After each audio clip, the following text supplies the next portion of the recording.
大家好. 안녕하세요. 류쌤입니다. 오늘은 HSK 5급 독해 2부분 문제 한 문제를 풀어보도록 할 텐데요. 화면을 보시면서 먼저 문제를 한번 읽어보시고 풀어보신 다음에 같이 풀이를 진행해 보도록 하겠습니다. 자, 다들 풀어보셨나요? 65번 문제의 정답은 몇 번? B번입니다. 정답자가 많을 거라 생각이 되는데 의외로 함정의 요소들이 상당히 있기 때문에 주의를 하셔야 됩니다. A번부터 보시면서 그 함정의 요소들을 좀 생각을 해볼게요. 자, A. 路遥一生十分平凡. 자, 첫 문장에서 루야오의 일생은 아주 평범하다라고 의미가 나왔어요. 자, 근데 여기서 함정이라고 할 만한 것은 무엇이냐? 루야오라는 이 두 글자가 사람 이름이라는 것을 인지할 수 있었느냐라는 게 첫 번째 과제고요. 두 번째는 빙판이라는 단어가 본문에서 첫 번째 줄에 한 번, 두 번째 줄에 한 번, 두 번 언급이 되었기 때문에 비주얼, 눈속임을 당할 수 있다라는 거죠. 그 부분을 조심하셔야 됩니다. 자, B번, 平凡的世界, 책 이름이죠. 平凡的世界, 内容丰富, 내용이 풍부하다. 자, 平凡的世界는 첫째 줄에 한 번, 셋째 줄에 한 번 언급된 책 이름이고요. 내용이 풍부하다라고 했는데 丰富라는 단어가 셋째 줄 초반에 언급이 되어 있습니다. 그래서 정답은 B번이고요. C번, 茅盾文学奖是最高的文学奖.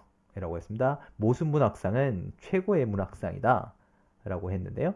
茅盾文学奖이 본문에서는 제일 마지막 줄에 언급이 되었습니다.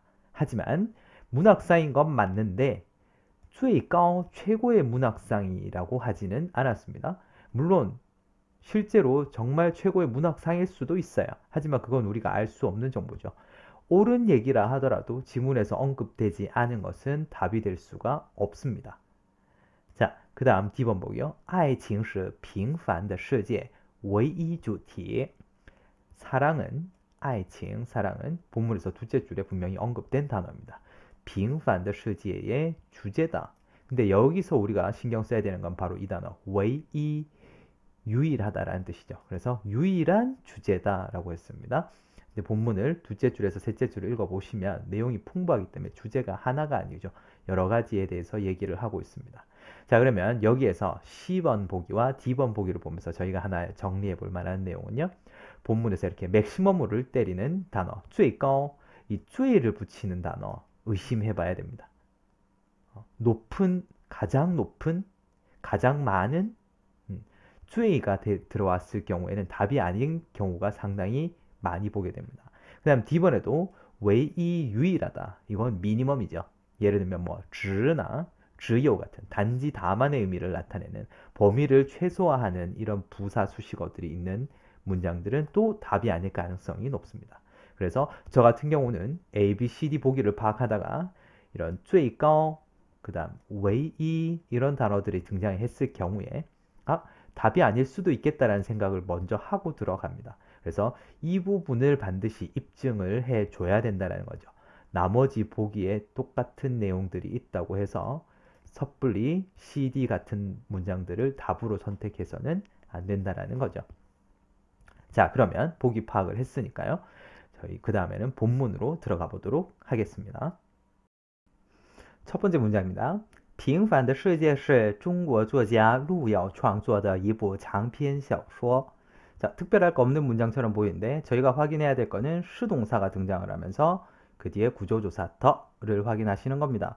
그래서 평범한 세계는 중국 작가 루야오가 창작한 한 편의 장편 소설입니다. 그래서 구조조사 더를 끼고 중국作家 루야오 创作가 2부 장편 小说를 수식한다는 것을 확인을 하시고 해석을 해주시면 좋겠습니다. 자, 그 다음 두 번째 문장이요. 这部小说刻画了众多普通人的形象，表现了劳动与爱情、痛苦与欢乐、日常生活与巨大社会冲突等复杂丰富的故事. 숨차도록 긴 문장이네요. 자, 여기까지가 이어져서 한 문장입니다. 아까 두 번째로 강조했던 게 뭐죠? 문장 부호가 중요하다라고 했습니다. 쉼표 해석을 이어가자라고 앞선 문제에서도 여러 번 강조를 했고요. 그 다음 나열 부호 당연히 계속 이어가줘야 되겠죠? 그러면서 마침표까지 해석을 끌어가 주시고 자, 쉼표가 찍힌 후반부에서는 주어가 보이지 않네요. 자, 어디? 앞에 있는 这部小说가 그대로 이어서 간다라는 걸 확인하실 수 있겠죠. 자, 그러면 해석을 한번 해볼게요. 这部小说, 이 소설은 众多普通人, 많은 보통 사람들의 形象, 형상, 이미지란 뜻입니다. 이미지를 刻画, 묘사했다라는 의미죠. 자, 여기서 이 刻画라는 동사는 좀 어렵지만 刻画 동사의 메인 목적어가 形象이라는 것을 확인을 해주시면서 이 소설이 많은 사람들의 形象, 이미지를 어떻게 했다라고 해석하고 두리뭉실하게 지나가셔도 되는 부분이죠. 목적어를 확인하셨으니까. 두 번째는요. 表现 표현을 했습니다. 나타냈어요. 자, 이 단어의 메인 목적어가 바로 이故事, 상당히 멀리 떨어져 있죠. 누구 때문에? 바로 이 구조조사 더와 나열 부호 나온 문장 부호 때문이죠. 그래서 이런 형태를 상당히 많이 보게 돼요. 나열하는데 몇 가지를 나열한 다음에 마지막에 등등 하는 등을 붙이는 거죠. 그래서 이 부분을 하나의 덩어리처럼 생각을 해주셔야 됩니다. 노동과 사랑, 고통과 기쁨, 일상생활과 거대 사회의 충돌, 이 세 가지를 한 덩어리로 보시면서 이런 것 등에 복잡하고 풍부한 이야기를 표현을 했습니다. 라고 보시면 되겠습니다. 자, 이렇게 구조 파악을 하실 수가 있다면 나열 부호 다음에 오는 등까지 확인을 하실 수 있다면 설령 중간에 좀 모르는 단어가 한두 개 끼었다 하더라도 이 대목에서요. 슬기롭게 그 다음으로 이 내용을 이어가 주실 수 있다는 얘기죠.